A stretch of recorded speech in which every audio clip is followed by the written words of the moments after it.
Pemirsa, perang antara kelompok Hamas dengan Israel di Palestina terus berlangsung hingga hari ini. Ribuan warga sipil tak berdosa turut menjadi korban.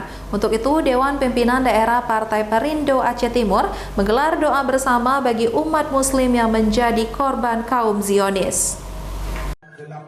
Doa bersama untuk korban perang Palestina ini dihadiri seluruh pengurus DPD Perindo Aceh Timur, caleg DPRA dan DPRK, serta sejumlah pengurus Perindo tingkat kecamatan. Acara yang dipusatkan di kantor DPD Aceh Timur, Jalan Banda Aceh Medan, Idi Raya, dipimpin Ustadz T. Diauddin dan berlangsung khidmat, Sabtu 21 Oktober 2023. Ketua DPD Perindo Aceh Timur, Ismail, mengatakan pengurus Perindo Aceh Timur merasa prihatin dengan kondisi Palestina hari ini.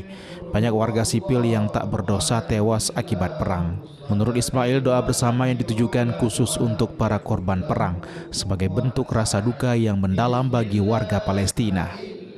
Kita dari Partai Perindo Kabupaten Aceh Timur mengadakan doa bersama untuk para korban perang di Palestina. Jadi ini Ismail berharap agar peperangan segera berakhir dan semua pihak agar dapat menahan diri.